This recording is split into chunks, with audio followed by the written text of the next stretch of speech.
प्रश्न, गुरु नानक देव का जीवन परिचय दीजिए।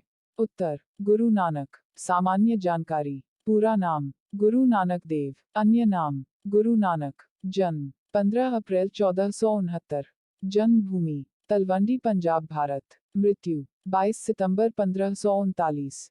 मृत्यु स्थान, भारत। अभिभावक, पिता कालू, माता तृप्ता। पत्नी, सुलक्षणी। संतान, श्रीचंद, लक्ष्मीदास। कर्मभूमि, भारत। कर्म क्षेत्र, समाज सुधारक। मुख्य रचनाएं, जपुजी, तखारी राग के 12 माह। भाषा, फारसी, मुल्तानी, पंजाबी, सिंधी, ब्रजभाषा।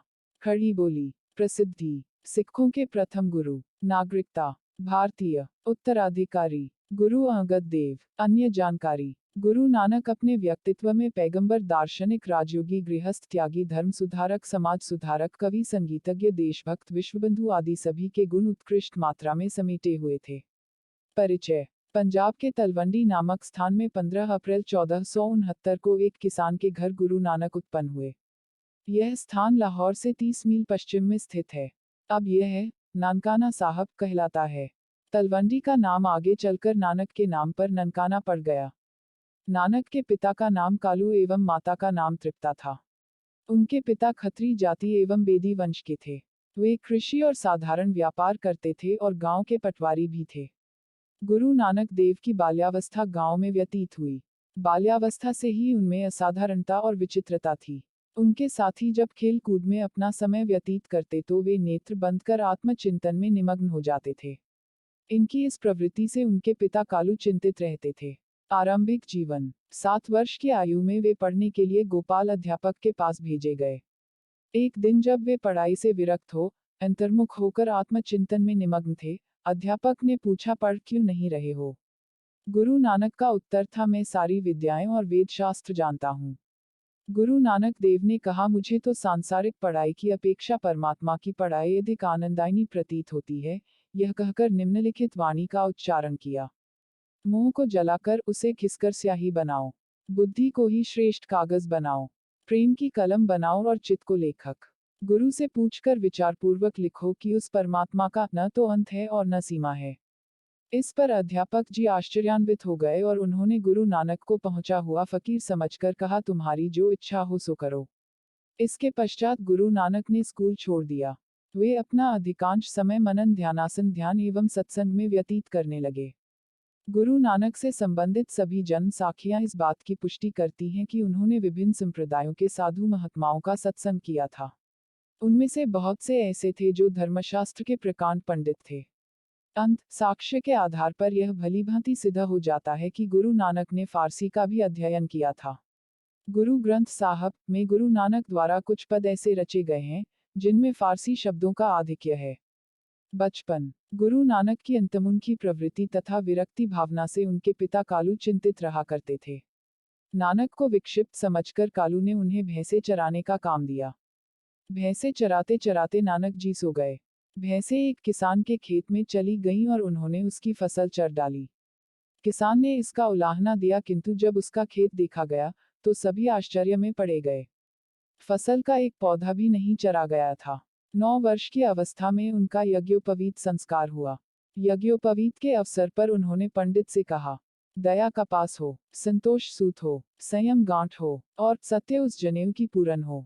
यही जीव के लिए आध्यात्मिक जनेऊ है। ए पांडे, यदि इस प्रकार का जनेऊ तुम्हारे पास हो तो मेरे गले में पहना दो। यह जनेऊ न तो टूटता है, न इसमें मैल लगता है, न यह जलता है और न यह खोता ही है। विवाह, सन 1485 में नानक का विवाह बटाला निवासी मूला की कन्या सुलक्षणी से हुआ। उनके वैवाहिक जीवन के संबंध में बहुत कम जानकारी है। 28 वर्ष की अवस्था में उनके बड़े पुत्र श्रीचंद का जन्म हुआ। 31 वर्ष की अवस्था में उनके द्वितीय पुत्र लक्ष्मीदास अथवा लक्ष्मीचंद उत्पन्न हुए। गुरु नानक के पिता ने उन्हें कृषि, व्यापार आदि में लगाना चाहा, किंतु उनके सारे प्रयास निष्फल सिद्ध हुए। घोड़े के व्यापार के निमित्त दिए हुए रुपयों को गुरु नानक ने साधु सेवा में लगा दिया और अपने पिताजी से कहा कि यही सच्चा व्यापार है। नवंबर सन 1504 में उनके बहनोई जयराम, उनकी बड़ी बहन नानकी के पति, ने गुरु नानक को अपने पास सुल्तानपुर बुला लिया। नवंबर 1504 से अक्टूबर 1507 तक वे सुल्तानपुर में ही रहे। अपने बहनोई जयराम के प्रयास से वे सुल्तानपुर के गवर्नर दौलत खां के यहाँ माली रख लिए गए। उन्होंने अपना कार्य अत्यंत ईमानदारी से पूरा किया। वहाँ की जनता तथा वहाँ के शासक दौलत खां नानक के कार्य से बहुत संतुष्ट हुए। वे अपनी आय का अधिकांश भाग गरीबों और साधुओं को दे देते थे। कभी कभी वे पूरी रात परमात्मा के भजन में व्यतीत कर देते थे। मर्दाना तलवंडी से आकर यहीं गुरु नानक का सेवक बन गया था और अंत तक उनके साथ रहा। गुरु नानक देव अपने पद गाते थे और मर्दाना रवाब बजाता था। गुरु नानक नित्य प्रातः बेई नदी में स्नान करने जाया करते थे। कहते हैं कि एक दिन वे स्नान करने के पश्चात वन में अंतर्धान हो गए। उन्हें परमात्मा का साक्षात्कार हुआ। परमात्मा ने उन्हें अमृत पिलाया और कहा, मैं सदैव तुम्हारे साथ हूँ, मैंने तुम्हें आनंदित किया है। जो तुम्हारे संपर्क में आएंगे वे भी आनंदित होंगे। जाओ, नाम में रहो, दान दो, उपासना करो, स्वयं नाम लो और दूसरों से भी नाम स्मरण कराओ। इस घटना के पश्चात वे अपने परिवार का भार अपने श्वशुर मूला को सौंपकर विचरण करने निकल पड़े और धर्म का प्रचार करने लगे। मर्दाना उनकी यात्रा में बराबर उनके साथ रहा। यात्राएं। गुरु नानक की पहली उदासी विचरण यात्रा अक्टूबर 1507 से 1515 तक रही। इस यात्रा में उन्होंने हरिद्वार, अयोध्या, प्रयाग, काशी, गया, पटना, असम, जगन्नाथ पुरी, रामेश्वर, सोमनाथ, द्वारिका, नर्मदा तट, बीकानेर, पुष्कर तीर्थ, दिल्ली, पानीपत, कुरुक्षेत्र, मुल्तान, लाहौर आदि स्थानों में भ्रमण किया। उन्होंने बहुतों का हृदय परिवर्तन किया, ठगों को साधु बनाया, वेश्याओं का अंत, करण शुद्ध कर नाम का दान दिया, कर्मकांडियों को बाह्याडंबरों से निकालकर रागात्मिकता भक्ति में लगाया, अहंकारियों का अहंकार दूर कर उन्हें मानवता का पाठ पढ़ाया। यात्रा से लौटकर वे 2 वर्ष तक अपने माता पिता के साथ रहे। उनकी दूसरी उदासी यात्रा 1517 से 1518 तक यानी 1 वर्ष की रही। इसमें उन्होंने एमनाबाद, सियालकोट, सुमेर पर्वत आदि की यात्रा की और अंत में वे करतारपुर पहुंचे। तीसरी उदासी यात्रा 1518 से 1521 तक लगभग 3 वर्ष की रही। इसमें उन्होंने रियासत बहावलपुर, साधुबेला, सिंधु, मक्का, मदीना, बगदाद, बल्ख, बुखारा, काबुल, कंधार, एमानाबाद आदि स्थानों की यात्रा की। 1521 में अहमदाबाद पर बाबर का आक्रमण गुरु नानक ने स्वयं अपनी आंखों से देखा था।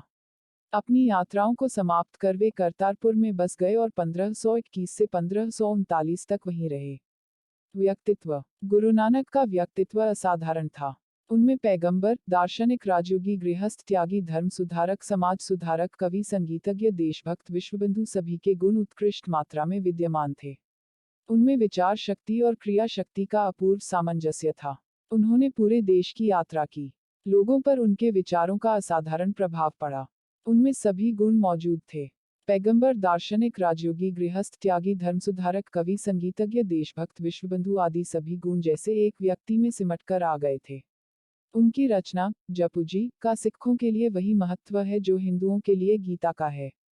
रचनाएं और शिक्षाएं। श्री गुरु ग्रंथ साहब में उनकी रचनाएं महिला 1 के नाम से संकलित हैं। गुरु नानक की शिक्षा का मूल निचोड़ यही है कि परमात्मा एक अनंत सर्वशक्तिमान सत्यकर्ता निर्भय निर्वर योनि स्वयंभू है। वह सर्वत्र व्याप्त है। मूर्ति पूजा आदि निरर्थक है। बाह्य साधनों से उसे प्राप्त नहीं किया जा सकता। आंतरिक साधना ही उसकी प्राप्ति का एकमात्र उपाय है। गुरु कृपा, परमात्मा कृपा एवं शुभ कर्मों का आचरण इस साधना के अंग हैं। नाम स्मरण उसका सर्वोपरि तत्व है और नाम गुरु के द्वारा ही प्राप्त होता है। गुरु नानक की वाणी भक्ति, ज्ञान और वैराग्य से ओतप्रोत है। उनकी वाणी में यत्र तत्र तत्कालीन राजनीतिक, धार्मिक एवं सामाजिक स्थिति की मनोहर झांकी मिलती है, जिसमें उनकी असाधारण देशभक्ति और राष्ट्र प्रेम परिलक्षित होता है। उन्होंने हिंदुओं मुसलमानों दोनों की प्रचलित रूढ़ियों एवं कुसंस्कारों की तीव्र भर्त्सना की है और उन्हें सच्चे हिंदू अथवा सच्चे मुसलमान बनने की विधि बताई है। संत साहित्य में गुरु नानक ही एक ऐसे व्यक्ति हैं जिन्होंने स्त्रियों की निंदा नहीं की, अपितु उनकी महत्ता स्वीकार की है। गुरु नानक देव जी ने अपने अनुयायियों को जीवन की 10 शिक्षाएं दी। ईश्वर एक है। सदैव एक ही ईश्वर की उपासना करो। ईश्वर सब जगह और प्राणी मात्र में मौजूद है। ईश्वर की भक्ति करने वालों को किसी का भय नहीं रहता। ईमानदारी से और मेहनत करके उदरपूर्ति करनी चाहिए। बुरा कार्य करने के बारे में न सोचें और न किसी को सताएं। सदैव प्रसन्न रहना चाहिए। ईश्वर से सदा अपने लिए क्षमा मांगनी चाहिए। मेहनत और ईमानदारी की कमाई में से जरूरतमंद को भी कुछ देना चाहिए। सभी स्त्री और पुरुष बराबर हैं। भोजन शरीर को जिंदा रखने के लिए जरूरी है, पर लोभ लालच व संग्रहवृत्ति बुरी है। भक्त कवि गुरु नानक। पंजाब में मुसलमान बहुत दिनों से बसे थे, जिससे वहां उनके कट्टर एकेश्वरवाद का संस्कार धीरे धीरे प्रबल हो रहा था। लोग बहुत से देवी देवताओं की उपासना की अपेक्षा एक ईश्वर की उपासना को महत्व और सभ्यता का चिन्ह समझने लगे थे। शास्त्रों के पठन पाठन का क्रम मुसलमानों के प्रभाव से प्रायः उठ गया था, जिससे धर्म और उपासना के गूढ़ तत्व को समझने की शक्ति नहीं रह गई थी। अतः जहां बहुत से लोग जबरदस्ती मुसलमान बनाए जाते थे, वहां कुछ लोग शौक से भी मुसलमान बनते थे। ऐसी दशा में कबीर द्वारा प्रवर्तित निर्गुण संत मत एक बड़ा भारी सहारा समझ पड़ा। निर्गुण उपासना। गुरु नानक आरंभ से ही भक्त थे, अतः उनका ऐसे मत की ओर आकर्षित होना स्वाभाविक था, जिसकी उपासना का स्वरूप हिंदुओं और मुसलमानों दोनों को समान रूप से ग्राह्य हो। उन्होंने घर बार छोड़ बहुत दूर दूर के देशों में भ्रमण किया, जिससे उपासना का सामान्य स्वरूप स्थिर करने में उन्हें बड़ी सहायता मिली। अंत में कबीरदास की निर्गुण उपासना का प्रचार उन्होंने पंजाब में आरंभ किया और वे सिख संप्रदाय के आदि गुरु हुए। कबीरदास के समान वे भी कुछ विशेष पढ़े लिखे न थे। भक्तिभाव से पूर्ण होकर वे जो भजन गाया करते थे, उनका संग्रह संवत 1661 ग्रंथ साहब में किया गया है। ये भजन कुछ तो पंजाबी भाषा में हैं और कुछ देश की सामान्य काव्य भाषा हिंदी में है। यह हिंदी कहीं तो देश की काव्य भाषा या ब्रज भाषा है, कहीं खड़ी बोली जिसमें इधर उधर पंजाबी के रूप भी आ गए हैं, जैसे चल या रह्या। भक्त या विनय के सीधे सादे भाव सीधी सादी भाषा में कहे गए हैं, कबीर के समान अशिक्षितों पर प्रभाव डालने के लिए टेढ़े मेढ़े रूपकों में नहीं। इससे इनकी प्रकृति की सरलता और अहंभाव शून्यता का परिचय मिलता है। संसार की अनित्यता, भगवद्भक्ति और संत स्वभाव के संबंध में उन्होंने कहा है, इस दम दा मैनू कीबे भरोसा, आया आया, ना आया ना आया। यह संसार रैन दा सुपना, कहीं देखा कहीं ना ही दिखाया। सोच विचार करे मत मन में, जिसने ढूंढा उसने पाया। नानक भक्तन दे पद पर से निसदिन रामचरण चित लाया। जो नर दुख में दुख नहीं माने, सुख स्नेह अरु भय नहीं जाके, कंचन माटी जाने। नहीं निंदा नहीं अस्तुति जाके, लोभ मोह अभिमाना। हर्ष सोखते रहे नियारो, नाही मान अपमाना। आसा मनसा सकल त्यागी के जगते रहे निरास। काम क्रोध जेहि पर से नाही न तेहि घट ब्रह्म निवासा। गुरु कृपा जेहि नर पे कीन्ही तिन यह जुगुति पिछानी। नानक लीन भयो गोबिंद सो ज्यों पानी संग पानी। प्रकृति चित्रण। गुरु नानक देव तलवंडी पंजाब। गुरु नानक की कविता में कहीं कहीं प्रकृति का बड़ा सुंदर चित्रण मिलता है। तखारी राग के 12 मासा में प्रत्येक मास का हृदयग्राही वर्णन है। चैत्र में सारा वन प्रफुल्लित हो जाता है, पुष्पों पर भ्रमरों का गुंजन बड़ा ही सुहावना लगता है। वैशाख में शाखाएं अनेक वेश धारण करती हैं। इसी प्रकार ज्येष्ठ आषाढ़ की तपती धरती, सावन भादों की रिमझिम दादर, मोर कोयलों की पुकारे, दामिनी की चमक, सर्पों एवं मच्छरों के दर्शन आदि का रोचक वर्णन है। प्रत्येक ऋतु की विशेषताओं की ओर संकेत किया गया है। पंजा साहब। सिख तीर्थ। पेशावर जाने वाले मार्ग पर तक्षशिला से एक स्टेशन आगे तथा हसन अब्दाल से 2 मील दक्षिण में पंजा साहब स्थान स्थित है। राग और रस। गुरु नानक की वाणी में शांत एवं श्रृंगार रस की प्रधानता है। इन दोनों रसों के अतिरिक्त करुण, भयानक, वीर, रौद्र, अद्भुत, हास्य और विभत्स रस भी मिलते हैं। उनकी कविता में वैसे तो सभी प्रसिद्ध अलंकार मिल जाते हैं, किंतु उपमा और रूपक अलंकारों की प्रधानता है। कहीं कहीं अन्योक्तियां बड़ी सुंदर बन पड़ी हैं। गुरु नानक ने अपनी रचना में निम्नलिखित 19 रागों के प्रयोग किए हैं: सिरी, माज, गवड़ी, आसा, गुजरी, बढहस, सोरठी, धनासरी, तिलंग, सही, बिलावल, रामकली, मारू, तुखारी, भरेयू, वसंत, सारंग, मला, प्रभाती। भाषा। भाषा की दृष्टि से गुरु नानक की वाणी में फारसी, मुल्तानी, पंजाबी, सिंधी, ब्रजभाषा, खड़ी बोली आदि के प्रयोग हुए हैं। संस्कृत, अरबी और फारसी के अनेक शब्द ग्रहण किए गए हैं। 1521 तक इन्होंने 3 यात्रा चक्र पूरे किए, जिनमें भारत, फारस और अरब के मुख्य मुख्य स्थानों का भ्रमण किया। मृत्यु। गुरु नानक की मृत्यु सन 1539 में हुई। इन्होंने गुरुगद्दी का भार गुरु अंगद देव बाबा लहना को सौंप दिया और स्वयं करतारपुर में ज्योति में लीन हो गए। गुरु नानक आंतरिक साधना को सर्वव्यापी परमात्मा की प्राप्ति का एकमात्र साधन मानते थे। वे रूढ़ियों के कट्टर विरोधी थे। गुरु नानक अपने व्यक्तित्व में दार्शनिक, योगी, गृहस्थ, धर्म सुधारक, समाज सुधारक, कवि, देशभक्त और विश्वबंधु सभी के गुण समेटे हुए थे।